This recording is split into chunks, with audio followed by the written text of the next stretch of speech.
You've been lied to your entire life about money, and I can prove it in the next 25 minutes. Here's something that'll blow your mind. Every dollar in your wallet, every number in your bank account, every penny you've ever earned is created out of thin air. Not by the government, not by some official mint, by private banks. And they're making trillions doing it while you work yourself to death just to keep up. Right now, as you're watching this, the Federal Reserve is creating billions of dollars with a few keystrokes. No printing press, no gold vault, just digits on a computer screen. And here's the kicker. The Federal Reserve isn't even a government agency. It's a private corporation owned by the very banks it's supposed to regulate. Think about that.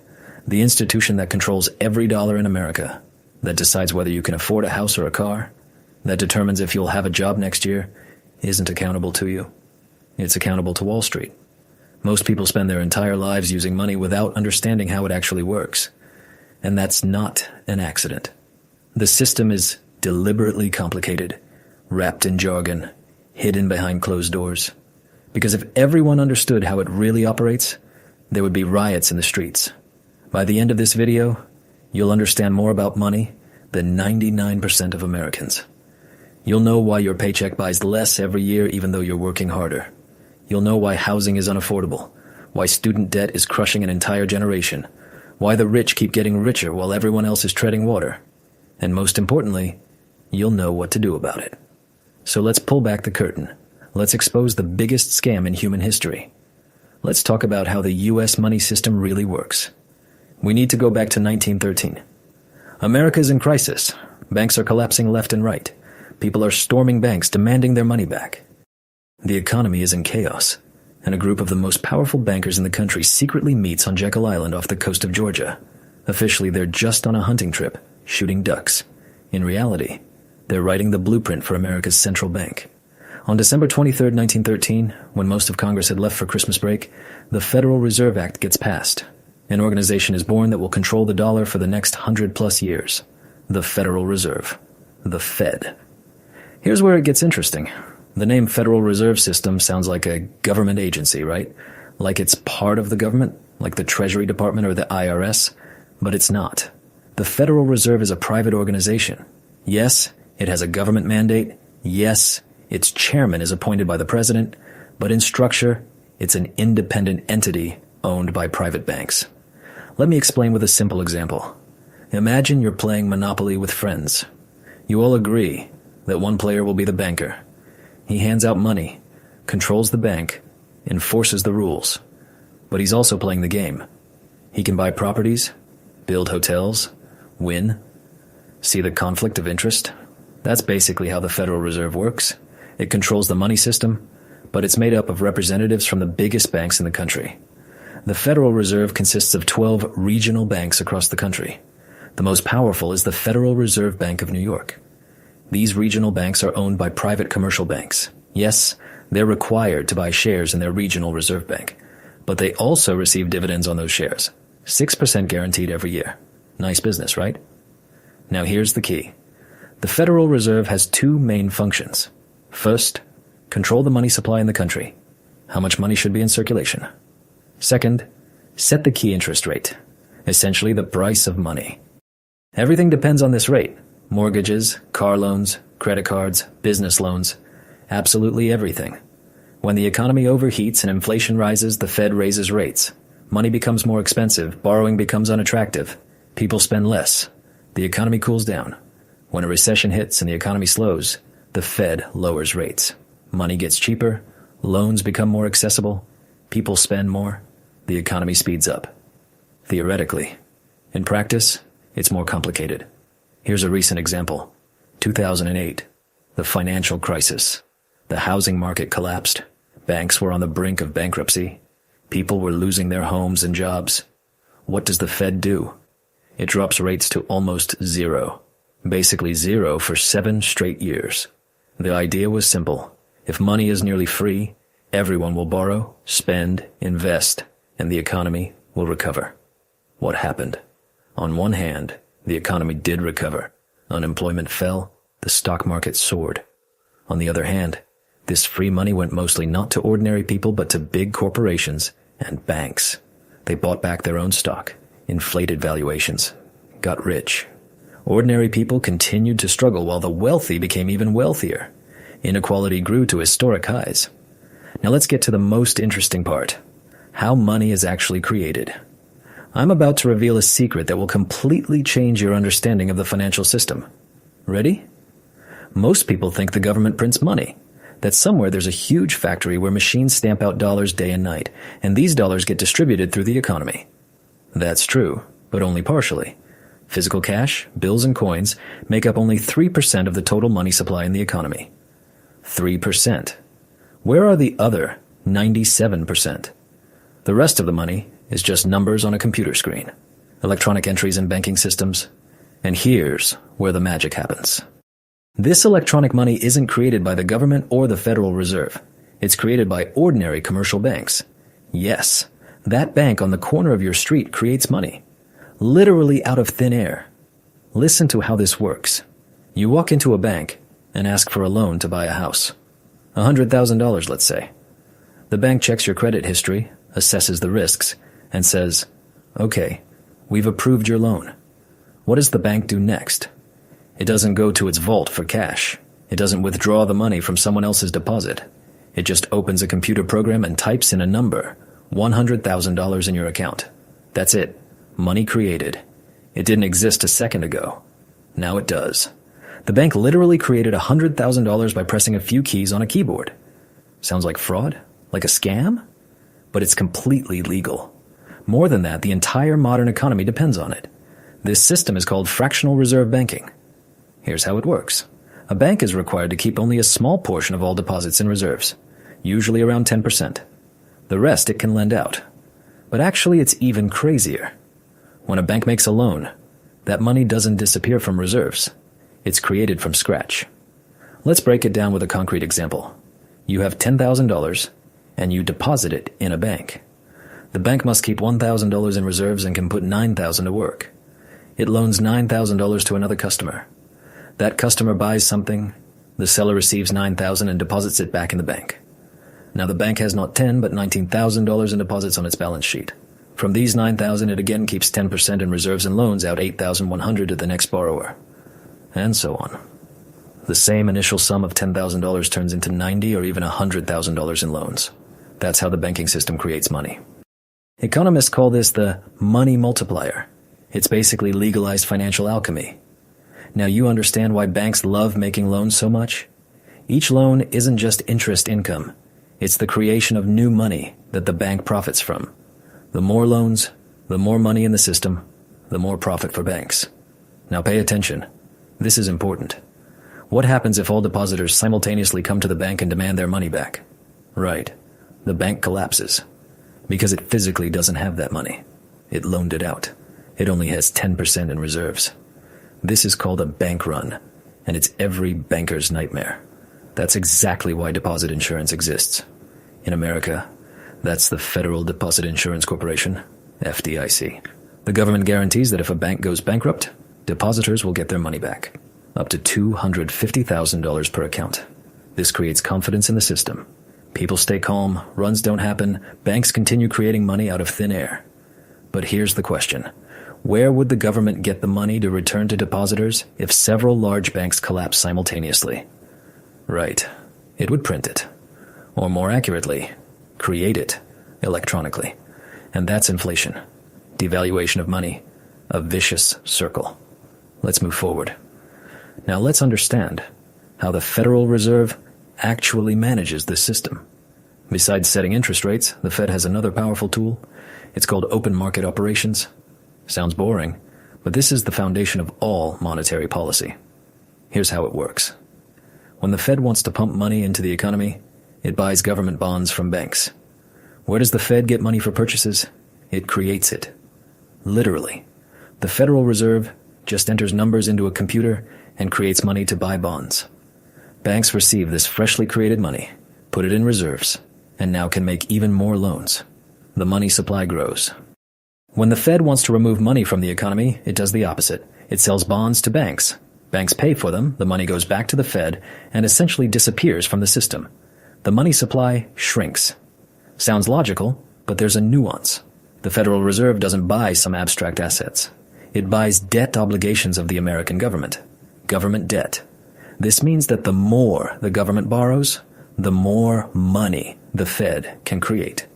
The system is literally based on debt. Without debt, there would be no money. Let's look at a real example. 2008 financial crisis. The Fed starts a program they call quantitative easing. A fancy name for a simple thing, printing money on a massive scale. The Fed buys trillions of dollars worth of government bonds and mortgage-backed securities. Where's the money from? Created out of nothing? Over several years, the Federal Reserve's balance sheet grew from $800 billion to $4.5 trillion. Imagine the scale. The Fed created almost $4 trillion out of nothing.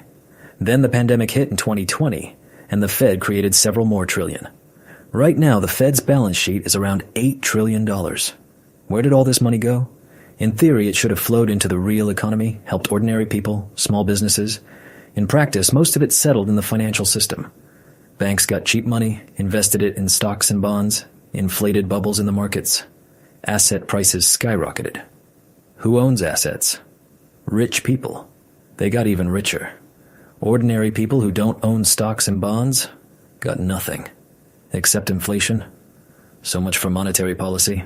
On paper, it's for everyone. In reality, it works in the interests of the financial elite. This isn't conspiracy theory, it's statistics.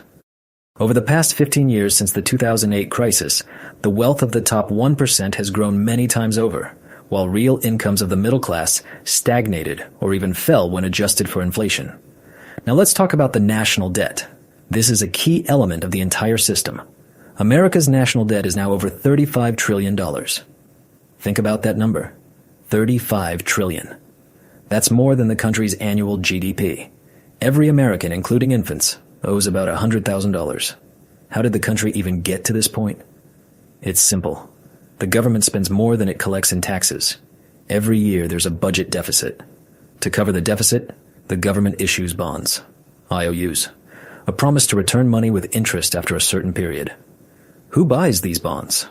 Various investors, other countries, pension funds, insurance companies, private investors, and of course, the Federal Reserve. This is where everything ties together in a knot. The government borrows money by issuing bonds. The Federal Reserve buys these bonds, creating new money. The government spends this money, it enters the economy. Banks receive deposits, make loans, create even more money. Debt grows, money supply grows, everything seems to work. But it only works as long as everyone believes in the system. Let's break down a specific example. The government decides to build a new bridge. Cost $1 billion. Where to get the money? Tax revenue isn't enough. Solution: issue bonds worth $1 billion. The Fed buys half, private investors buy the other half. Money obtained, bridge built. In 10 years, they need to return $1 billion plus interest, say another $200 million. Where to get it? Tax revenue still isn't enough. Solution: issue new bonds worth $1 billion, $200 million. And so on to infinity. The debt is never paid back. It's only refinanced. Old debt is paid off with new debt. Interest is paid with even more debt. This works as long as investors are willing to buy new bonds, as long as they believe America won't go bankrupt and will pay its debts. And what gives them that confidence? The dollar. The American dollar is the world's reserve currency. Most international trade is conducted in dollars. Oil is purchased with dollars. Central banks of other countries hold reserves in dollars. This gives America a unique advantage. It can print the world's currency. Any other country that starts printing money uncontrollably will face currency collapse and hyperinflation. America prints trillions, and the dollar remains strong, because the whole world is forced to use it. But this advantage isn't eternal. Other countries understand this and are trying to gradually move away from the dollar. China and Russia trade directly in their own currencies. Europe created the euro as an alternative. There's talk of new reserve currencies, of gold, even of cryptocurrencies. If the dollar loses its status as the main world currency, this entire system will collapse like a house of cards. Now let's talk about what all this means for the average person, for you. Because ultimately, you're the one paying for this entire system, not the banks, not the government, not the Federal Reserve. You. Inflation is a hidden tax. When the central bank creates new money, the value of existing money falls. Your savings lose purchasing power. What used to cost $100 now costs $110, then $120. Your salary grows slower than prices. You work the same amount, or even more, but you buy less. That's inflation. It's a redistribution of wealth from those who hold money to those who create and control it. Who wins from inflation? Debtors. If you took out a loan for $100,000, and in 10 years, that $100,000 is worth only $70 in real terms, because of inflation, you win. That's why the government with its massive debt loves inflation. That's why banks that profit from loans don't mind either. Who loses? Those who save money. Retirees living on fixed pensions. Workers saving for a rainy day. The middle class trying to save for a house or their kids' education. Inflation eats their savings faster than they can accumulate them. Let's do the math. In 1970, the average home price in America was $23,000. Now the average price is around $400,000. Prices increased 17 times. Wages? In 1970, the average salary was $9,000 a year. Now it's around $60,000. Increased 6 to 7 times. See the difference? Homes have become unattainable for ordinary people. Or take education. In 1980, a year at a public university cost about $800. Now it's over $10,000, an increase of 12 times. Students graduate with debts in the hundreds of thousands of dollars. An entire generation is crushed by debt before their careers even begin. What about groceries, gas, healthcare? Everything is getting more expensive faster than official inflation. The government says inflation is 2 to 3% a year. But that's an average number, manipulated statistics. In reality, prices for essential things grow at 5, 10, 15% a year. Ordinary people feel it in their wallets. That's why now it takes 2 incomes to support a family. While in the 70s, 1 was enough. That's why people work 2 or 3 jobs and still barely make ends meet. That's why the economic boom politicians talk about is only felt by the rich, while for everyone else, it's survival. The system isn't broken. It works exactly as designed. It pumps wealth from bottom to top, from workers to capital owners, from the real economy to the financial system. Money is created from nothing, ends up in the hands of banks and corporations. They buy up assets. Assets appreciate, the rich get richer, and ordinary people get devalued wages and rising prices. Can anything be changed? Technically, yes. It requires political will.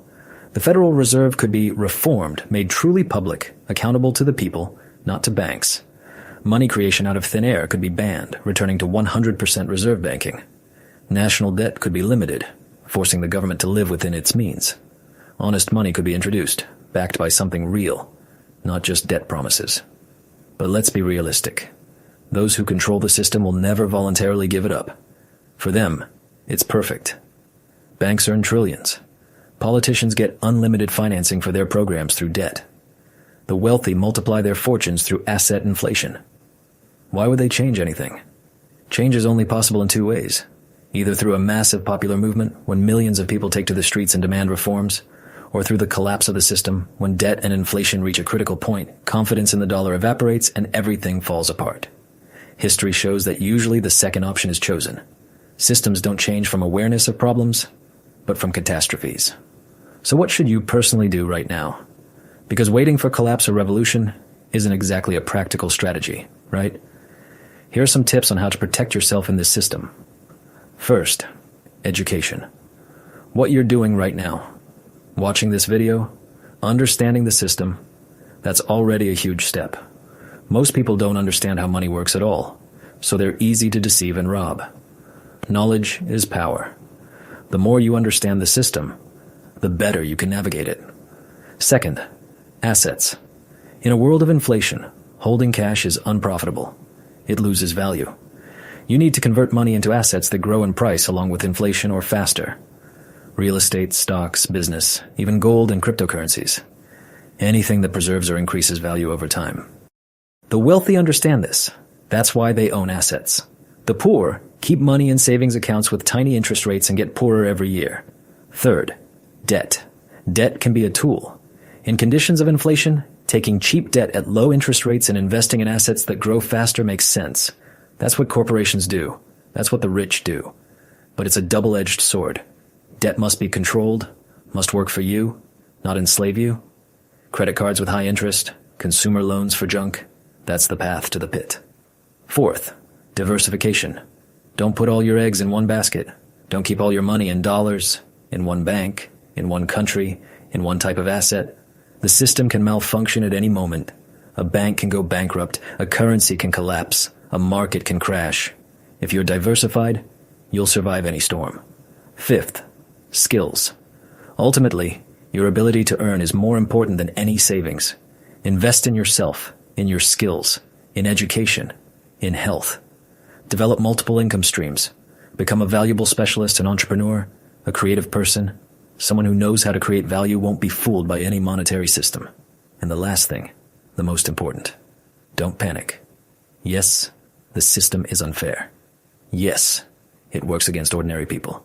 Yes, there could be serious problems in the future. But panic and fear won't help. Action helps. Knowledge helps. Planning helps. You can't change the entire system yourself, but you can change your place in it. Let's sum up. The American monetary system is a complex construction of private banks, government debt, and money, created out of thin air. The Federal Reserve, despite its name, isn't a government organization, but a private structure controlled by the biggest banks. Money isn't created by the government, but by the banking system through loans and fractional reserve banking. Most dollars exist only as numbers on computer screens. The national debt is over $35 trillion and continues to grow because the system is based on debt. Without constant debt growth, the system would stop. The Federal Reserve manipulates interest rates and buys government bonds, creating trillions of dollars out of nothing. This money settles in the financial system, inflates asset prices, and enriches the already wealthy. Inflation isn't a natural phenomenon, it's the result of constant increases in the money supply. It works as a hidden tax on everyone who holds money or receives fixed income. Ordinary people get poorer in real terms even if their nominal salary grows. Purchasing power falls faster than income rises. The dollar maintains its strength only thanks to its status as the world's reserve currency. The entire world is forced to use it for international trade. This allows America to print money without immediate consequences like hyperinflation. But this status isn't eternal, and if it's lost, the consequences will be catastrophic. The system isn't broken. It works exactly as designed. It redistributes wealth from producers to financiers, from workers to capital owners, from the real economy to speculative bubbles. This isn't a bug. It's a feature. What do you do with all this? The first step is understanding. You've already taken it by watching this video to the end. Now you understand the mechanics of the system better than the vast majority of the population. That gives you an advantage. The second step is action. Don't wait for someone to come and save you. Don't hope for the government, for politicians, for reforms. Take responsibility for your financial life into your own hands. Protect your savings, invest in assets, develop skills, create income streams. Learn to play by the system's rules, even if you think those rules are unfair. The third step is spreading knowledge. Share this video with friends, with family, with colleagues. The more people understand how the system works, the harder it becomes for it to deceive them. Mass financial education is the only peaceful path to change. When millions of people understand the mechanics of money, they start asking the right questions and demanding the right answers. Remember, money isn't wealth. Money is a tool of exchange, a unit of account, a store of value. Ideally. In practice, modern money is IOUs constantly losing value. Real wealth is your skills, your relationships, your health, your time, your freedom. It's assets that produce value. It's knowledge that no one can take from you. The system will continue to work as long as people believe in it. The day confidence disappears, collapse will come. This could happen in a year, in 10 years, in 50. Nobody knows exactly. But when it happens, those who understood the system and prepared will survive and even thrive. Those who blindly trusted will lose everything. History is full of examples of monetary system collapses. Weimar Germany, Zimbabwe, Venezuela, Argentina. Everywhere the same story. The government prints too much money, inflation spirals out of control, currency turns to trash, the economy collapses. America thinks it's different, that it won't happen here. Maybe. Or maybe the laws of economics work the same for everyone, and it's just a matter of time. I'm not calling for panic or conspiracy theories. I'm calling for common sense in action. Study finance. Understand how money, credit, inflation, taxes, investments work. It's not complicated, it's just boring, which is why most people don't do it. But those few hours you spend on financial education will pay off many times over during your lifetime. Don't be a passive victim of the system. Become an active player. Use the rules to your advantage. Earn more. Spend consciously. Invest wisely. Protect your assets. Be among the percentage of people who understand the game and win at it. And most importantly, don't lose hope. Yes, the system is imperfect. Yes, injustice exists. But you have the power to influence your life. You have a mind to learn. You have the will to act. You have the opportunity to build a better future for yourself and your family, no matter what. The monetary system may be complex and confusing, but your task is simple. Understand it, adapt to it, and use its opportunities. Those who do this prosper. Those who ignore reality suffer. You watch this video to the end. That means you're one of those who wants to understand, not just go with the flow. That already puts you ahead of most people. Now use this knowledge. Act. Change your financial life for the better. Protect yourself and your loved ones. And remember, knowledge is power, but only if you use it. If this video was helpful, hit that like button, subscribe to the channel, share it with people who might benefit from it. In future videos, we'll continue dissecting the financial system, how banks work from the inside, where economic crises come from, how to protect yourself from inflation, and much more. Financial literacy isn't a luxury, it's a necessity in the modern world. Thanks for watching. Good luck in understanding money and building your financial future. Remember, the system is complex, but not invincible. Knowledge, discipline, and action, that's your weapon. Use it wisely. Retry.